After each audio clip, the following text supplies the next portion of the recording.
Evde radyoya denge gele.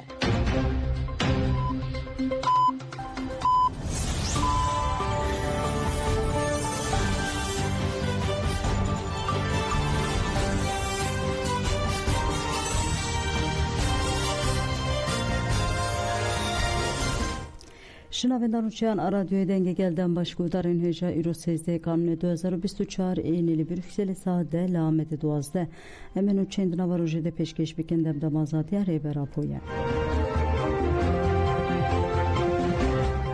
ریبریا خوصر دموکراتیک راگهاند گول هرمن باکروشات سوریه و آلا سوریه بیدال قاندن داخویانی وهایه و بونیا بداوی هاتنا سردما زورداری و ستمکاری که رژیم سوریه زیادتری 6 سالی لسر خلق فرض کریه و گرج بر ظلم پاشگوه کردن و انکار کردن عشق شانده بو گلی سوریه سرکفتنا خویا خستنا و رژیم نهق پیروز دیگه جبر وان گوهرتن دیروکی آلا سرخوابونه یا بسه رنگین خواه کسک سپی رش و سی سترکن سور وکی سمبولا مرحله آنو دردکه و پیش گو هیوی آزاد و رومد و یکیتیان اجتماعی دا گل سوریه ifade دیگه لسر بنگی هر مره بریا خویسرا با کروشات سوریه بشک جوه اردنگاریا سوریه جوه گونشته جیهن وان هرمان پیکاتین رسن این سوریه نه مجلسا گلان دموکراتیک بریارده ده گل تواهی مجلس سازی و رو بری انگریدایی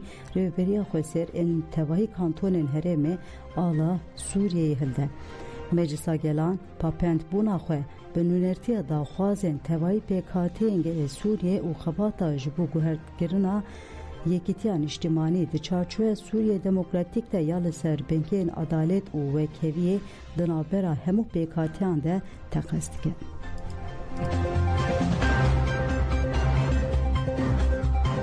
امریکای دیار کرد که او پشتوانی آخوی به قصد داره دوام بکن امریکای پولیتیکای آخوی نویا جبو سوریه را گهاند شورمند اولکاری او را گهاندن یون کیبری دیار کرد که نتیجه دایشه و هفکاریا بقوت سوریه دموکراتیک قصد هزا سوریه دموکراتیک حسده را دوام بکن یون کیبری دستشان کرد که جسر 4 سالانه به دولت ترک جدانه قبول کردن و لسر و مجاره و تکیلیا به ترکیه را بدومینن شورمند قصر سپی جبور و بریا نویا دمکیا هته شیجگود دوی مافیگل هبه کو پاشه روژا خو دیار بکه رو بریا نو دوی هیوی گل سوریه بینجی یون کبری پیرجی گود امریکا و پشتوانی بده به بیواجیه دما او روشا نو لسوریه درکت ولی ترافیکا دیپلوماسیا هرم جیزه دده به وزیر کار دروی امریکای آنتون بلینکن سردانا دولتا تکر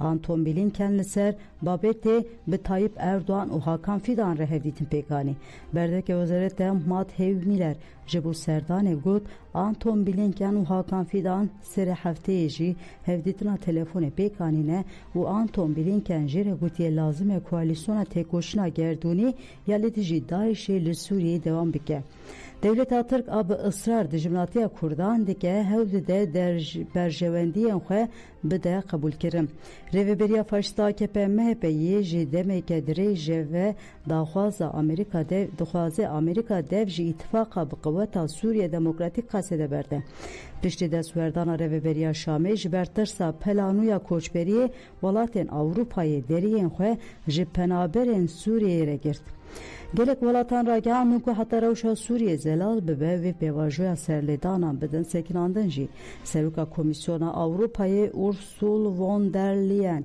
جبو مجارا کوچبران ده هفته کانون ده و بچه ترکیه دما پلا یکم آدسپیکا شهر نافخوایی اوروپای دولت آتر خواسته بکو کوچبرن سوریه دناوا خواده بگیره جبو و یکیجی به دولت آتر ره پیمانه که به بردلا میلیارا اورو بیگانی بو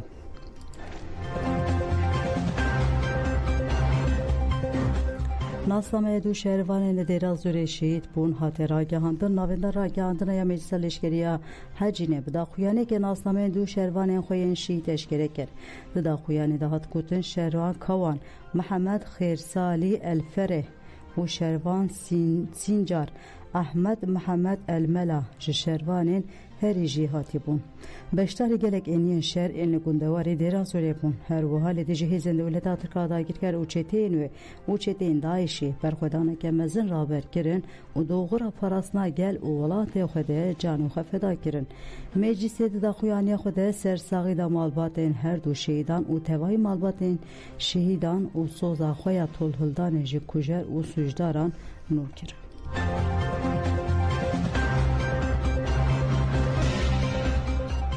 Li Fransa û Almanya gelê Kurd û dostên wan li ser piyanan li paytexta Fransayê Parîsê li dijî êrişên dewleta Tirkiye dagirker û çeteyên wê meşek li darxistin. Meş bi pêşengiya Meclisa Jinan a Şehîd Evîn Guyî û tevgera ciwanên şoreşger hat organîze kirin. Gel heta navên de civaka Kurda Demokratîk Meşiya li vir daxuyanî hat dayîn û hat gotin heta ku êriş bidomînin em ê jî berxwedana xwe bêhîna ber bidomînin. Di dawiya daxuyanî de bank li hemû Kurdistanên li Parîs û derdora wê hat kirin ku roja şemiyê çardehê mijdarî beşdarî çalakiya li garê du Nordê bibin. Li bajarê Stuttgartê Almanyayê jî çalakiya konvedanê hatibû destpêkirin. Konê çalakiyê bi alên YPG û YPJ hatin xemilandin. Ciwanan ji bo ku balê bikişinin ser sûcên şeriyên dewleta Tirk belewok û broşûr belav kirin. Çalakiya sibê jî wê li aliyê komîna jinan a Meryemê ve werê birêve birin.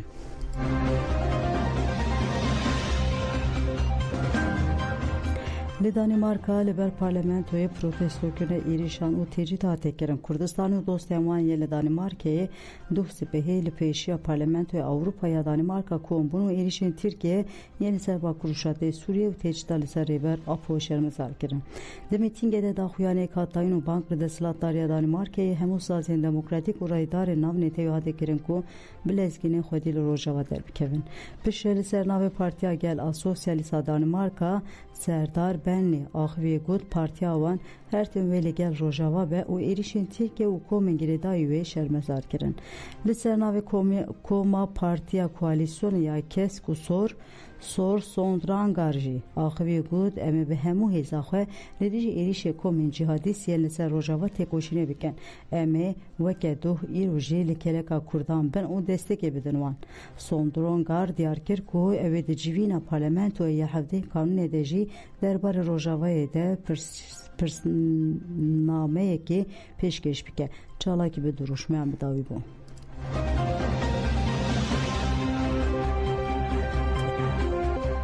Girtiya azadiyê piştî sê salan hate berdar dijwar Nesrî İsmail. Rıdwan İsmail hevdehê îlona 1991 li Bakurê Kurdistanê hatibû girtin. Li dadgeha Amedê hata darizandin û ceziyê müebbetê hate birîn. Ceziyê dijwar İsmail 5 îlona 2021 de bi dawî bû lê rêveberiya girtîgeha dewletê 3 salan bi hincetên cuda serbestberdana wî talûx kirin.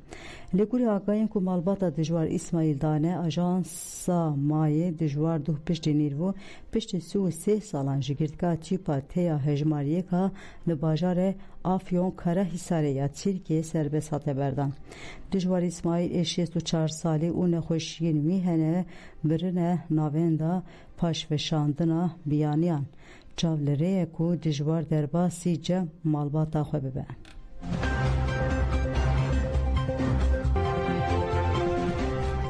Polisên dewleta Tirk ve Sibêlê Mêrsînê bi sergelek malan de girti serdegirtinan de siyasetmedar ji di nav de 5 kes hatin binçav kirin. Navên kesên hatine binçav kirin wiha ye. Hevserokê Dem Partî Reşat Aşan, hevserokên DPP yên Berê Fatma Gül Demirtak, Alaaddin Erdoğan, Selman Günbat, hevserokê Şaxa İHADê Ali Tanrıverdi û Faik Kaplanan. Kesên hatine binçav kirin di çarçoya lêpirsîra serdozgerê Komarya İstanbulê de hatine binçav kirin.